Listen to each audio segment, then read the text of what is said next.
Dans l'actualité, ce dimanche, l'Observatoire de la fluidité des transports dresse son bilan 2016. Il enregistre entre autres des baisses significatives des pratiques anormales et des barrages routiers sur les différents axes du pays, avec un chapitre consacré aux raquettes. Protection sociale, les premiers bénéficiaires du projet Filets socio-productifs ont reçu leur kit à Mans et à Odiéné. Une allocation trimestrielle de 36 000 francs pour les ménages défavorisés financée par la Banque mondiale à hauteur de 25 milliards de francs CFA. L'association des sages-femmes ivoiriennes sensibilise dans la commune d'Abobo. Les femmes y ont été informées des méthodes contraceptives et elles ont reçu gratuitement des produits contraceptifs. Dimanche 12 mars, bonjour à tous, merci de nous suivre sur RTI 1. Le magazine de ce dimanche va s'intéresser au forum d'échange Côte d'Ivoire-France sur les enjeux du financement du développement urbain et territorial durable. La rencontre s'est tenue ici à Abidjan les 27 et 28 février dernier. Quel bilan, quelles propositions concrètes pour le développement de nos villes? Nous sommes avec le vice-président de l'ARDCI, l'Association des régions et districts de Côte d'Ivoire. Bonjour Monsieur Aka Awele. Bonjour Madame Fatou. Alors nous parlerons de l'avenir des régions et districts de Côte d'Ivoire. Ce sera tout de suite après le point de l'actualité. Merci. À tout à l'heure. En novembre prochain, le sommet Union européenne-Afrique va se tenir sur le sol ivoirien. Les préparatifs de la rencontre internationale ont amené l'ambassadeur de l'Union européenne en Côte d'Ivoire à aller à la rencontre du vice-président ivoirien, Viviane. Abidjan sera le grand lieu du rendez-vous Afrique-Europe au mois de novembre prochain à l'occasion du sommet Afrique-Union européenne. Mais avant, il importe de prendre toutes les dispositions pour la réussite de ce grand événement. C'est toute la substance de la rencontre que le vice-président Daniel Kablan-Duncan a eue avec l'ambassadeur de l'Union européenne en Côte d'Ivoire, Jean-François Valette. L'organisation et du déroulement futur du sommet de l'Union européenne et de l'Afrique qui se tiendra ici à Abidjan les 29 et 30 novembre. Date qui paraît assez éloignée, mais qui se rapproche très vite et qui nécessite évidemment beaucoup de coordination entre l'Union africaine, l'Union européenne et la Côte d'Ivoire qui est l'hôte de ce sommet. Il y aura beaucoup de monde. Il faut donc définir un schéma précis. Le vice-président, qui m'a confirmé qu'il avait cette responsabilité, a déjà prévu l'organisation d'un dispositif qui est extrêmement structuré et qui est de bon augure par rapport à la capacité et à la volonté de la Côte d'Ivoire de prendre en charge de manière très professionnelle l'organisation de ce sommet. Deux thèmes phares seront débattus au cours du sommet de novembre prochain, à savoir les solutions au chômage des jeunes et l'accroissement des investissements privés entre les deux continents. Quel bilan pour l'Observatoire de la fluidité des transports au titre de l'exercice 2016 ? L'Observatoire a publié son rapport. Il révèle des baisses significatives des pratiques anormales et aussi des barrages routiers sur les différents axes du pays. Juste indiqué. Un rapport technique plus ou moins satisfaisant, d'autant plus que l'Observatoire de la fluidité des transports, OFT, de par ses activités de sensibilisation, a permis la baisse drastique des pratiques anormales et des barrages routiers sur les différents axes du pays. Les actions commencent à porter. Il faut juste maintenir la pression, il faut juste maintenir le cap et redoubler d'efforts pour que vraiment le racket diminue sur nos routes et que les congestions aussi diminuent sur nos routes. www.fluiditétransport.gouv.ci, le site internet de l'OFT désormais à la disposition des usagers et des transporteurs pour recueillir leurs préoccupations. Malgré ces avancées, des défis majeurs restent à relever, notamment la réduction des points de contrôle à 2 sur les axes routiers inter-États de l'Union économique et monétaire ouest-africaine, UEMOA. Nous souhaitons qu'il y ait une matérialisation avec une présignalisation de tout ce qui est poste de contrôle routier en Côte d'Ivoire, de manière à ce que vraiment les conducteurs sachent où s'arrêter, où ne pas s'arrêter. Pour réussir sa mission, à savoir assurer d'une part la fluidité et la continuité des transports dans toute la chaîne des transports et d'autre part veiller à la libre circulation des personnes et des biens, l'OFT souhaite avoir un statut lui permettant de mener des actions répressives. Le projet Filets sociaux productifs entre dans sa phase active à Mans et à Odiéné. Ce projet mis en place par le gouvernement aide les populations les plus pauvres des zones rurales. Il consiste à payer une allocation trimestrielle de 36 000 francs CFA aux ménages bénéficiaires. F. Boué. Soumaro Loï, 54 ans, marié, père de 3 enfants et handicapé, vit à Dengouin, son village situé dans la commune de Biankouman, à l'ouest de la Côte d'Ivoire. La vie de ce cinquantenaire rime avec les soucis quotidiens. La survie de son ménage repose essentiellement sur le gain insignifiant des petits commerces de sa femme. J'ai pitié d'elle. J'ai pitié d'elle. Moi qui devais m'occuper d'elle, finalement c'est elle qui s'occupe de moi. Droto Passaï, chef des ménages de plus de 8 personnes, vivant aussi à Dengouin, rencontrent les mêmes difficultés. Ces 2 familles sont éligibles au programme Filets sociaux productifs. Un projet qui cible les ménages pauvres ayant en leur sein un ou des enfants de moins de 15 ans et une ou des femmes enceintes. Il s'agit pour le gouvernement d'améliorer le revenu de ces personnes vulnérables du milieu rural des zones centre, nord et ouest à travers des allocations trimestrielles de 36 000 francs CFA par ménage via un compte d'argent électronique à 35 000 ménages sur la période 2017-2020. Et cela avec l'appui technique et financier de la Banque mondiale à hauteur de 25 milliards de francs CFA. La phase pilote du projet concerne 5 000 ménages. À Mans, dans la région du Tonkouy, les tout premiers bénéficiaires reçoivent leur kit des mains du ministre de l'Emploi et de la Protection sociale, Jean-Claude Kouassi. Nous retrouvons notre ami Soumaro Loï, tout heureux car il vient de recevoir son kit à l'instar d'autres bénéficiaires. Une carte SIM, un téléphone portable, une carte de bénéficiaires et bien entendu le tout premier paiement. Le fonds que je viens de recevoir va me servir à m'organiser d'abord au niveau de ma famille et puis rendre un peu fructueux pour que mes enfants et moi, surtout ma femme qui fait tout pour moi, soient un peu à l'aise. J'ai mes enfants à l'école. Je peux prendre pour aller payer l'école de mes enfants. Je peux prendre pour payer manger pour mes enfants. À Odiéné, dans la région du Kabadougou, les bénéficiaires tout aussi reconnaissants promettent faire un bon usage des fonds. Quand ils tombent malades, on peut les soigner aussi, les enfants qui vont à l'école. Ça va nous aider à pouvoir gérer, bien à savoir comment gérer le peu que nous on gagne.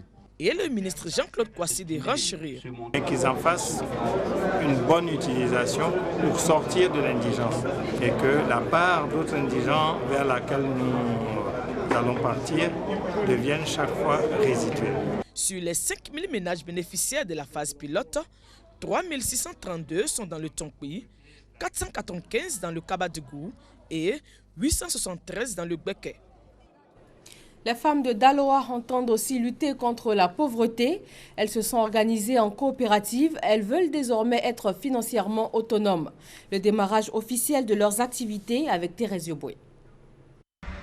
Zokogwe Didegwe est une localité située à 25 km de Daloa, région du Haut-Sassandra.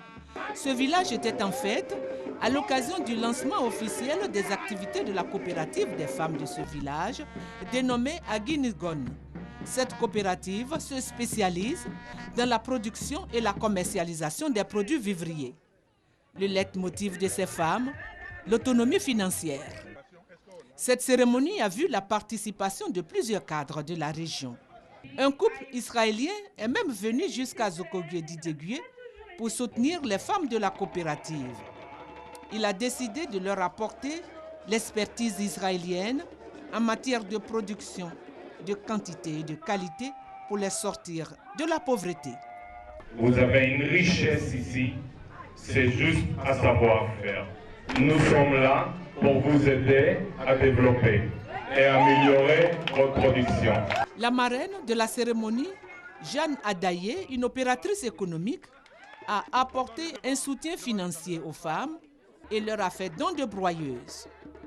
Geste fort apprécié par la présidente de la coopérative, Thérèse Seri, et tout le village.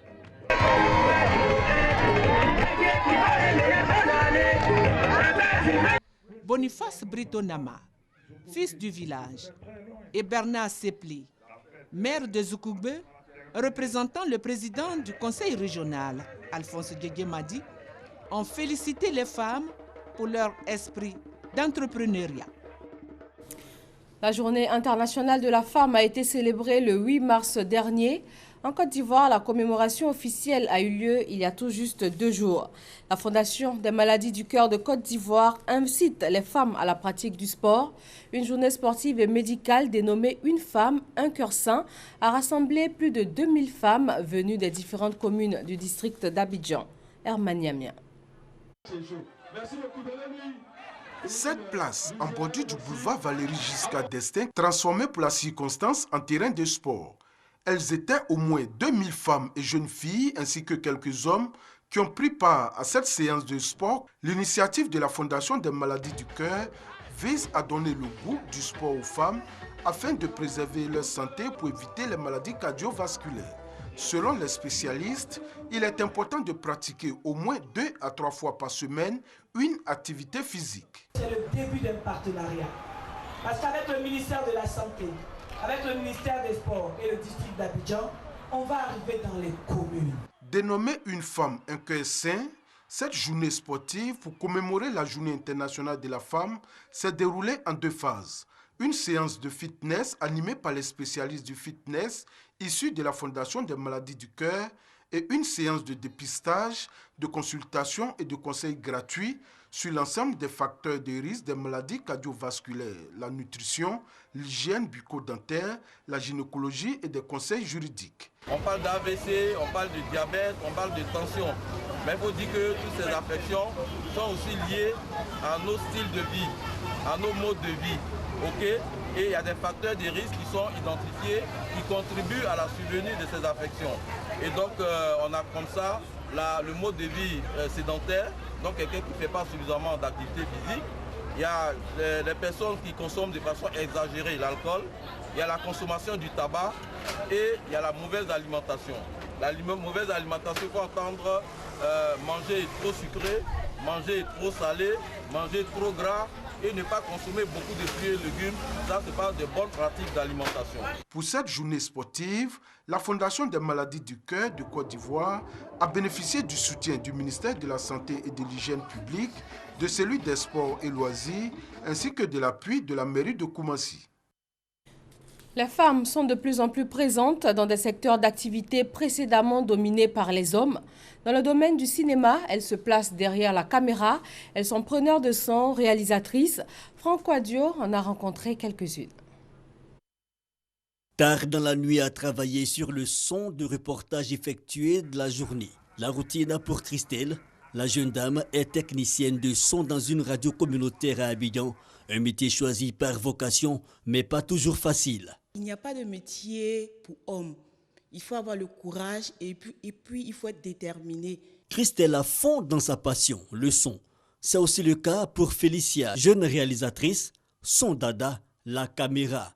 Elle a déjà été primée en 2013 au FESPACO en documentaire. Moi, j'ai choisi de faire le cinéma. J'aime beaucoup l'image. J'aimais vraiment l'image. Donc, il fallait vraiment m'investir, apprendre, parce que ça s'apprend aussi. C'est un métier comme tout autre. Des femmes engagées pour les métiers de l'audiovisuel et du cinéma, cela n'a toujours pas été évident.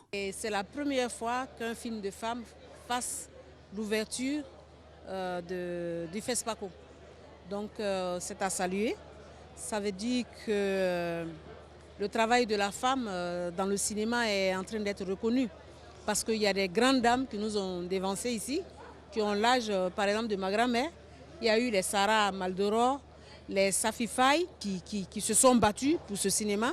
Et pourtant, il y a de la place à prendre, surtout aujourd'hui, et les femmes de talent de plus en plus présentes. Il y a tellement de choses à faire ici aujourd'hui en Afrique, il y a tellement de sujets à traiter qu'on ne peut pas manquer de travail ici. Voilà, donc je voulais apporter ma petite pierre à l'édifice du cinéma ivoirien et africain en général. La femme, je ne dirais pas qu'elle a déjà sa place, parce qu'une place, il faut toujours lutter. même quand on a une place, on lutte pour la maintenir. Kadi Touré pour la Côte d'Ivoire, la Rwandaise Marie-Clémence Doucet-Diambo et Apolline Touré du Burkina, entre autres, sont des réalisatrices accomplies aujourd'hui. Il était important pour moi d'exposer au monde la réalité de ces femmes-là sur ces routes. Les femmes commerçantes, on les connaît comme ça dans notre quotidien, mais on ne sait pas du tout ce qu'elles bravent sur ces routes-là. Alors le projet, c'est comment une femme qui est bien, qui est dans son foyer normalement, peut devenir infidèle. Vous voyez, comment est-ce qu'elle peut devenir infidèle? Et ça, c'est pas, comme je dis, on condamne ça. Moi, je condamne l'infidélité d'une femme, mais il faut quand même en parler pour pouvoir dénoncer, quoi. La réalisation, mais aussi la production cinéma, voire même la technique, le ratio n'est pas énorme. Plusieurs actrices, mais peu derrière la caméra, que 7% à Hollywood aux États-Unis, en France à 20% selon le Centre national du cinéma. En Afrique, ce sont les mêmes réalités. Elles ne sont pas assez visibles parce qu'elles n'ont pas accès à des récits qui leur appartiennent. Et nous pensons que c'est une perte incroyable de ne pas pouvoir permettre aux femmes de s'exprimer et de nous dire ce qu'elles voient du monde qui les entoure. C'est les mêmes difficultés qu'un homme va avoir sur un plateau ou gérer un plateau de tournage. Maintenant, quand on parle de production, évidemment, on a affaire à des institutions, on a affaire à des privés. Et ça devient 2 fois compliqué quand on est une femme. Soit on ne nous prend pas au sérieux, soit il y a des gens qui ont des idées derrière la tête. Et c'est là que peut-être que ça peut être compliqué. Mais pour une présence réelle de la femme dans ce secteur, les initiatives se multiplient, à l'exemple des réalisateurs burkinabés. Notre objectif est d'aider des jeunes sociétés de production à faire des films populaires à petit budget. Et nous avons créé un programme spécifique à destination des femmes. Parce que nous savons que les femmes sont sous-représentées. Soutien de la corporation, mais soutien de l'autorité publique également souhaité. Quand il y a le 8 mars, chacun dit oui, il faut aider la femme à s'émanciper professionnellement, il faut l'aider à aller de l'avant. Mais est-ce que réellement ceux qui le disent, que ce soit les officiels, que ce soit les époux, est-ce que véritablement la femme est soutenue? La femme et le 7e art, un brin de sensibilité dans un monde si dur, c'est au-delà même de la nécessité. Le 8 mars, journée internationale de la femme, c'est aussi la santé féminine et cela passe par l'usage des moyens contraceptifs. L'association des sages-femmes ivoiriennes est descendue dans les rues de la commune d'Abobo. Une journée a été dédiée à la sensibilisation, à l'information et à la distribution gratuite de contraceptifs. Malika Koulibaly. Si tu dis que tu vas faire enfant, l'enfant n'a pas eu 2 ans, tu prends une grossesse, tu seras fané, ton mari va partir dehors. Des cours de planning familial en plein air. C'est la méthode choisie par l'Association des sages-femmes de Côte d'Ivoire, souvent accusée de maltraiter les patientes.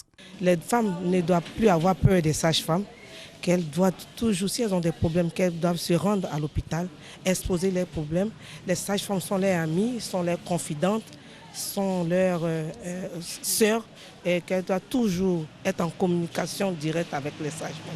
Pour gagner la confiance des populations, la SFI, l'Association des sages-femmes ivoiriennes, choisit le porte-à-porte pour expliquer les bien-fondés du planning familial.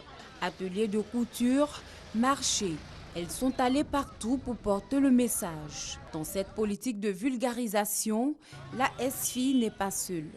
Elle est accompagnée par InGender Health, une ONG américaine qui œuvre dans le domaine de la planification familiale. Avec la planification familiale, la femme peut être autonome parce qu'on lui donne le droit, avec son époux, ou bien si c'est une femme qui n'est pas mariée, de pouvoir prendre des décisions en ce qui concerne le nombre d'enfants qu'il veut avoir, mais aussi se reposer. Un projet financé par l'USAID Ouest Afrique pour aider la Côte d'Ivoire à mettre en œuvre son plan national de planification familiale. Des pilules, des stérilés et des préservatifs ont été partagés gratuitement aux femmes et aux hommes pour les encourager à bien planifier leur vie. Renforcement des capacités des préfets de région sur les maladies tropicales négligées. Ils sont associés à la lutte pour briser la chaîne de contamination et parvenir à l'élimination ou au contrôle de ces pathologies. 17 maladies tropicales négligées ont été priorisées par l'OMS, entre autres la dengue, la rage, la lèpre ou encore l'ulcère de Burili. Kwadio Kwame. Sur 17 maladies tropicales négligées, 5 à chimiothérapie préventive en dehors des maladies prises en charge sont au centre d'intérêt d'un atelier de renforcement des capacités à Yamoussoukro, regroupant les préfets de région de Côte d'Ivoire. Il s'agit de l'éléphantiasis, les géohelminthiases, la bilharziose, l'onchocercose et le trachome. Ce sont des anciennes maladies. Sur 83 districts, pratiquement pour les géohelminthiases, les 83 districts sont concernés. Pour l'onchocercose, 68 sur 83 sont concernés.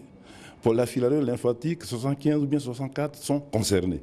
Quand vous voyez déjà cette proportion, il est bon d'attirer l'attention des uns et des autres. À partir du moment où on ne paye rien en termes de médication, il est bon d'impliquer toute la communauté, à commencer par les préfets. Maladie invalidante, débilitante, marginalisante, entraînant la baisse de la productivité, donc appauvrissante. Il est donc indiqué de briser la chaîne de contamination, parvenir à l'élimination et au contrôle. On reconnaît la bilharziose par un enfant qui pisse du sang, qui présente du sang dans ses selles. Pour la filariose lymphatique, les signes surviennent de façon tardive. C'est pourquoi on dit que c'est une maladie insidieuse, 10 à 15 ans après la contamination. Les préfets des régions s'engagent à contribuer à cette lutte pour l'essor économique et social qui passe par les ressources humaines. À tous les âges, ces maladies sévissent. Seul le dépistage précoce garantit la guérison. Première mesure de prévention, l'assainissement du milieu de vie. Protection de l'environnement, comment apporter une réponse appropriée en cas d'accident d'origine nucléaire, radiologique, biologique ou chimique?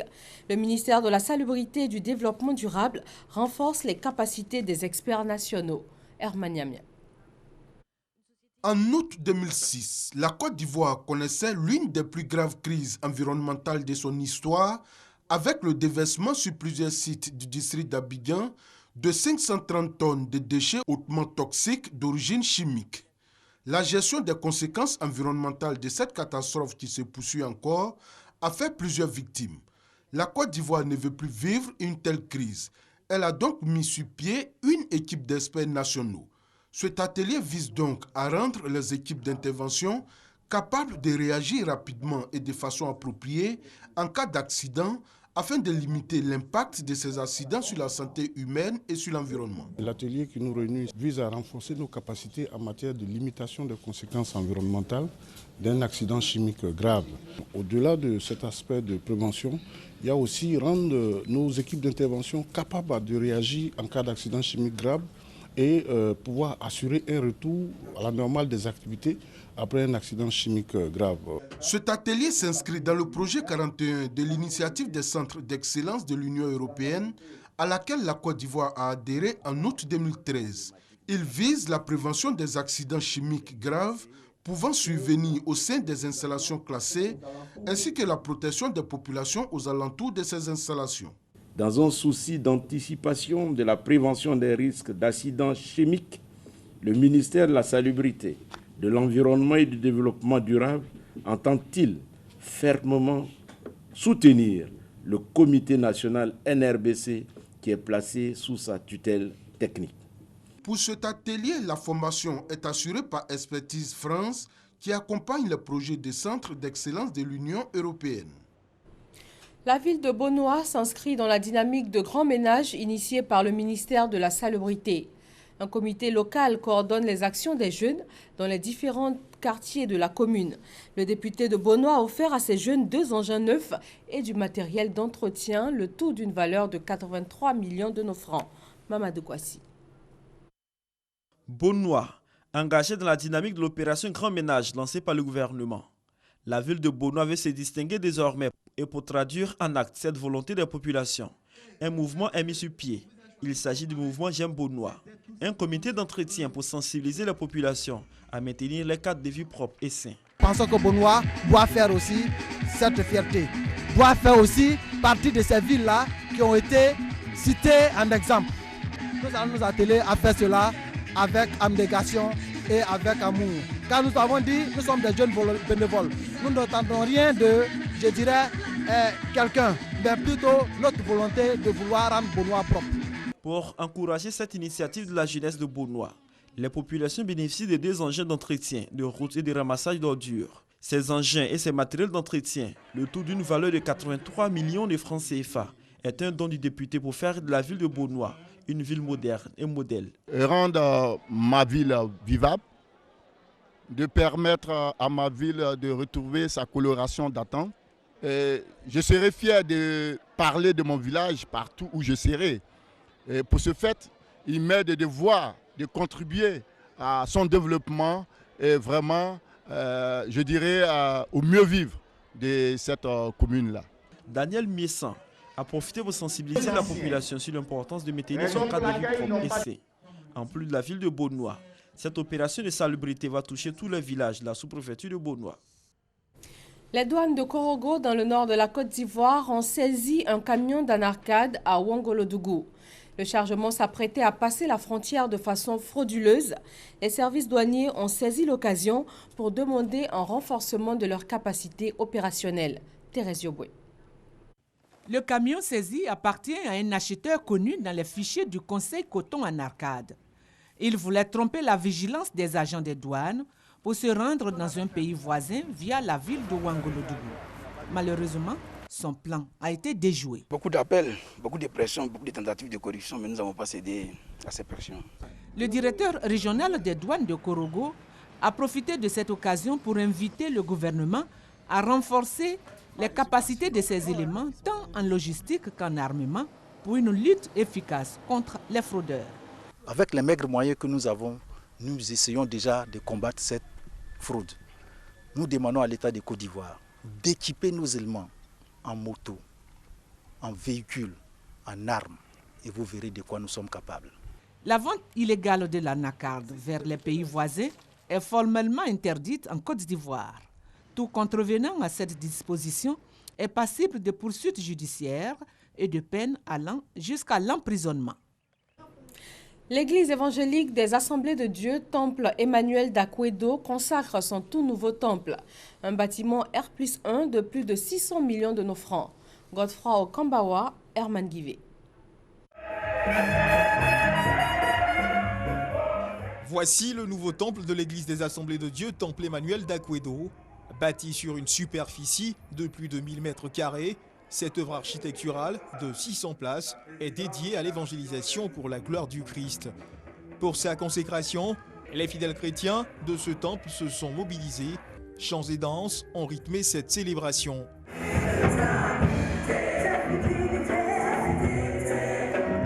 Construire un temple, c'est pas facile, c'est difficile. Et le Seigneur nous a aidés, donc nous sommes heureux.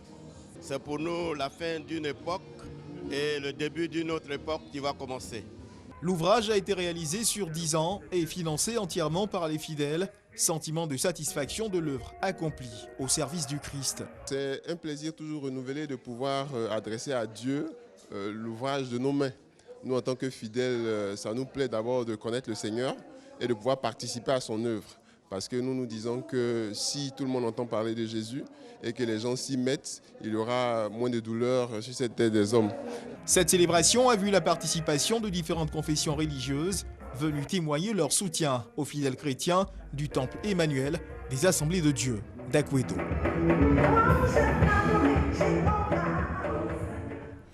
150 Ivoiriens ont effectué le pèlerinage en Israël. Ils ont consacré leur séjour à la prière et à la visite des lieux saints qui ont marqué la vie de Jésus. Les étapes clés de ce pèlerinage avec Herman Yamia. Chaque année, des milliers de pèlerins se rendent sur les lieux saints qui ont marqué la vie, la mort et la résurrection du Christ. L'État de Côte d'Ivoire, à travers le ministère d'État, Le ministère de l'Intérieur et de la Sécurité initie chaque année des pèlerinages à l'intention de toutes les confessions religieuses confondues. 150 pèlerins composés de laïcs et de guides religieux pris en charge totalement ont passé 10 jours en Israël. Ce lieu saint, véritable récapitulation de l'histoire du salut. Les pèlerins sont donc allés se ressourcer sur les pas de Jésus. Je te rends grâce, Seigneur, et je te remercie parce que l'eau, c'est le signe de la purification. À travers cette eau que je suis en train de traverser, tu es en train de me purifier. Tu sais toi-même, j'ai jeté mon corps dans les péchés avant que je ne vienne ici dans ce pèlerinage. Ce pèlerinage a été exaucé. Je voudrais exprimer ma gratitude à tous ceux qui ont contribué au succès de cette édition du pèlerinage chrétien en Israël. En premier lieu, Dieu.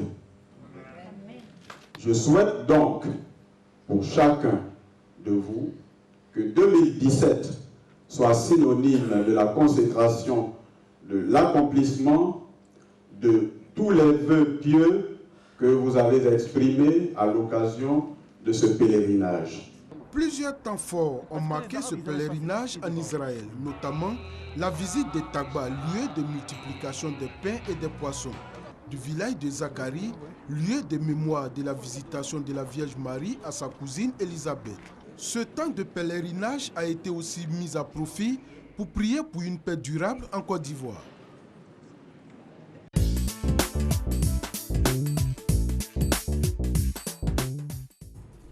Le forum de financement d'échange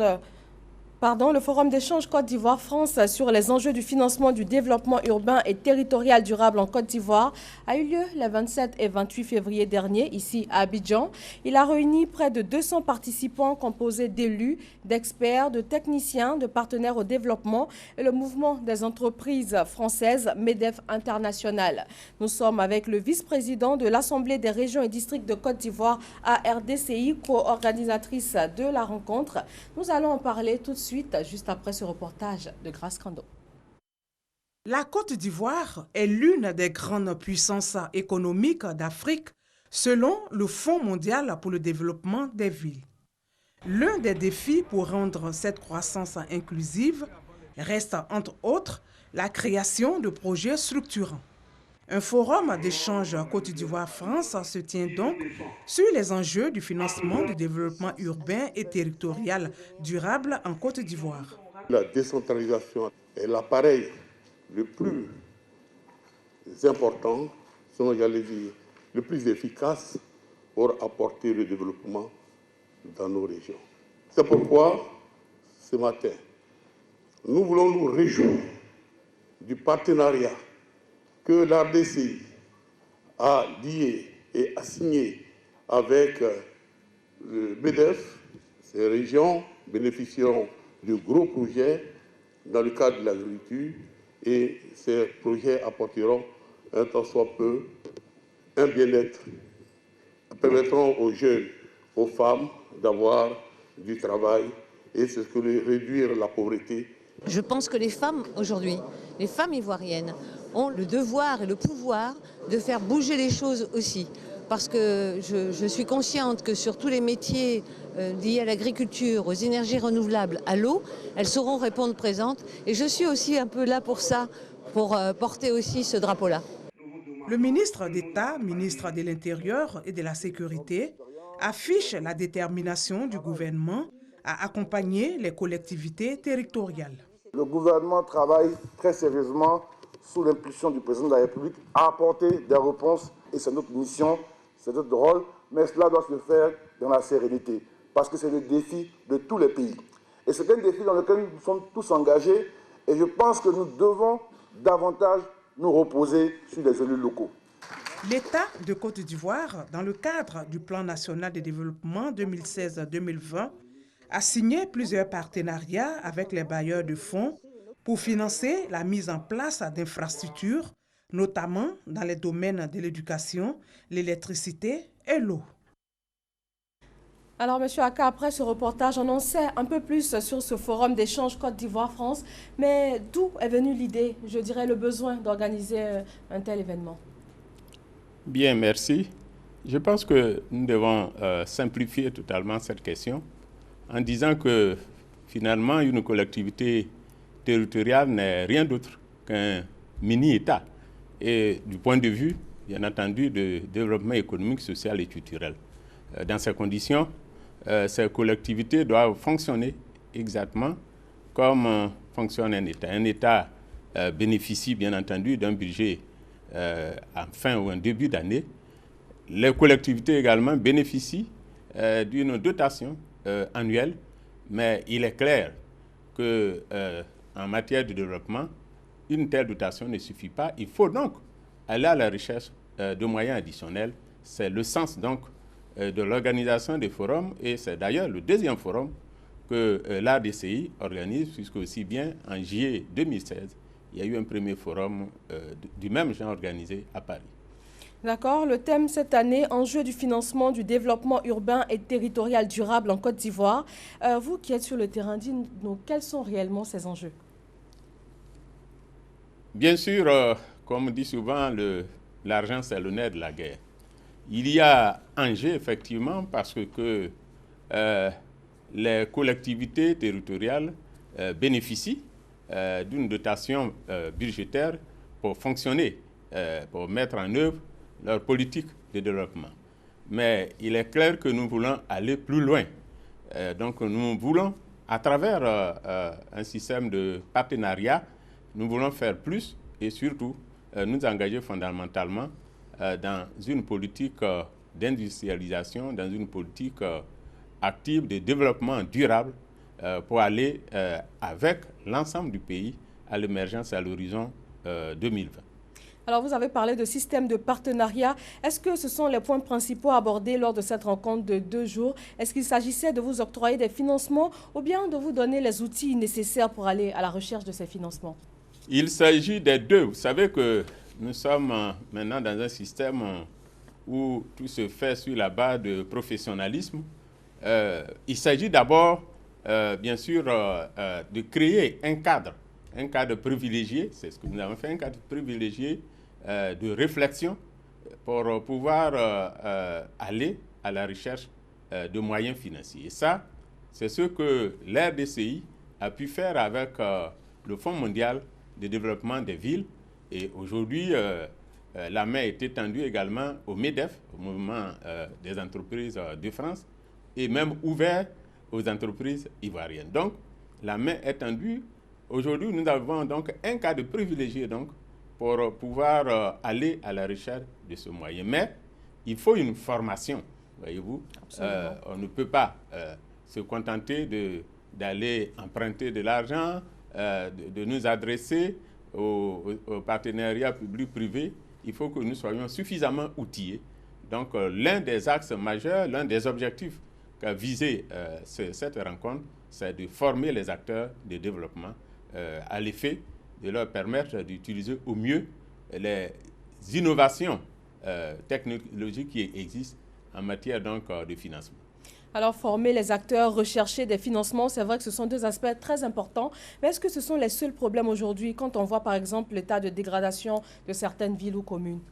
Non, en vérité, on met très souvent l'accent sur les moyens financiers, mais je pense que nous devons aller plus loin. Vous savez, en matière de développement, il ne suffit pas seulement de disposer de moyens financiers pour bien faire. Je pense qu'on l'a dit tout à l'heure, il y a d'abord, j'ai parlé de la formation, les ressources humaines. Il faut disposer de ressources humaines compétentes. Et cet atelier, ce forum, nous a permis donc de renforcer nos capacités en matière de décision et en matière d'action. Mais il faut également une bonne cohérence dans la gestion des finances. Je crois que cela s'appelle appliquer les règles de bonne gouvernance. Sans règles de bonne gouvernance, je crois que les moyens mis à la disposition ne feront rien du tout. Absolument. Alors, est-ce que vous pensez qu'après cette rencontre internationale, les choses vont changer? Est-ce que vous sentez déjà des lignes bouger? Tout à fait. D'abord, on peut dire en termes de bilan, je l'ai dit que tout à l'heure, je peux dire que déjà maintenant, nous savons que les partenaires financiers existent. que l'accès au marché financier, que l'accès au partenariat technique est possible. C'est déjà un acquis. Mais nous avons également, j'ai dit tantôt, acquis également une certaine formation en matière de renforcement de notre capacité.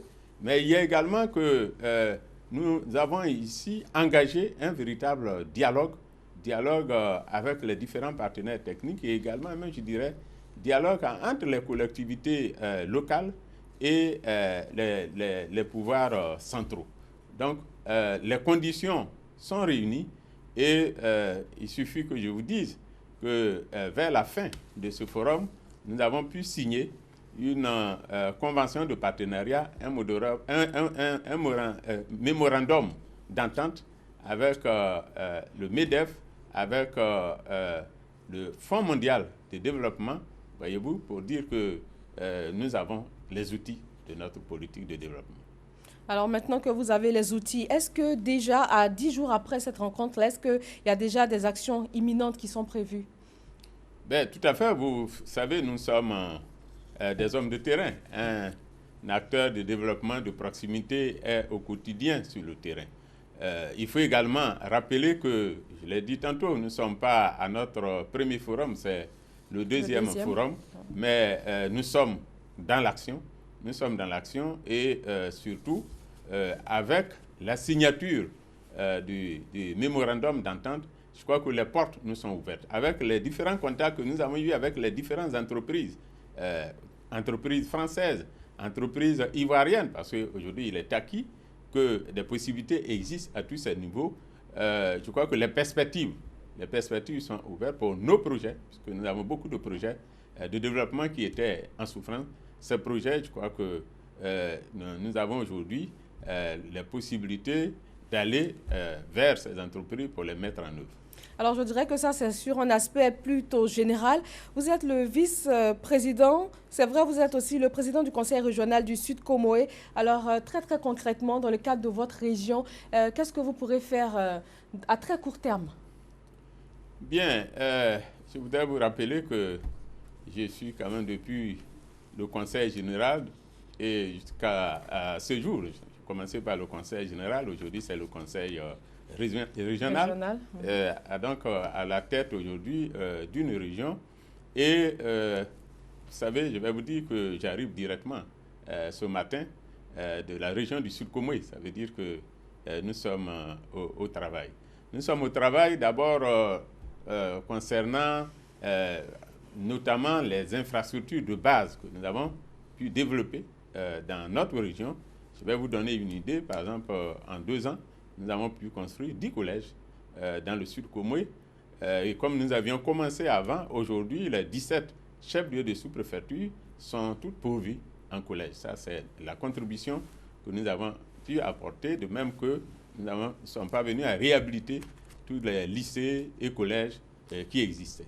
Donc, le travail en cours dans le domaine de la santé, aujourd'hui, il y a une bonne couverture. Il n'y a pratiquement pas de localité importante qui ne soit pas dotée en centre de santé. Il y a également tous les autres domaines, les domaines de formation, comme la sécurité. Nous venons de faire ouvrir le centre de secours d'urgence d'Abosso, qui donc intervient en tant que structure de sapeurs-pompiers. Donc, nous intervenons dans tous les domaines, mais permettez que ici, je m'exprime surtout au nom de l'RDCI qui m'a envoyé. Donc, absolument. Alors, nous allons terminer rapidement en 1 minute. Monsieur Aka, vice-président de la RDCI. Donc, comme vous dites, nous sommes à tout juste quelques jours de la Journée internationale de la femme. Quelle place occupe la femme dans la gestion de nos villes et régions? Bien, je voudrais d'abord, permettez que je dise, et je crois que c'est important, que la RDCI connaît aujourd'hui un rayonnement international. Vous avez vu qu'en moins d'un an, la RDCI est parvenue à mobiliser plus de 200 participants à ce 2e forum. Donc, la RDCI qui est née il y a à peine 4 ans, en juillet 2013, connaît aujourd'hui un rayonnement international. La RDCI, donc, ne fait qu'agir conformément à la politique